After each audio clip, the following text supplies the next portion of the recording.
নমস্কার বন্ধুরা, প্রত্যেক দিনের মতো আজকেও লাঞ্চ থালি নিয়ে এসেছি। তো চলুন দেখিয়ে দিই কি রান্না হয়েছে। সাদা ভাত, একটা দিলাম আলু সিদ্ধ, কাঁচা লঙ্কা,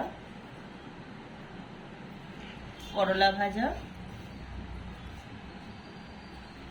এখানে দু রকমের শাক আছে, একটা আছে পালং শাক আর একটা আছে নোটে শাক। তো দু রকমের শাক ভাজা। এখানে দিয়ে দিচ্ছি পটল দিয়ে, ঝিঙে দিয়ে, মাছ দিয়ে, কাঁচকলা দিয়ে, পেঁপে দিয়ে ঝোল। আর এখানে রাখছি পাকা আম। আমটা বেশি পেকে গেছে, মানে কাটা যাবে না, তো এইভাবেই রেখেছি। আর আছে এখানে একটু তরকারি, এটা ঝিঙে আলু পটল দিয়ে তরকারি, অল্প করে দিলাম। তো আমাদের লাঞ্চ থালি আজকে এটাই হয়েছে।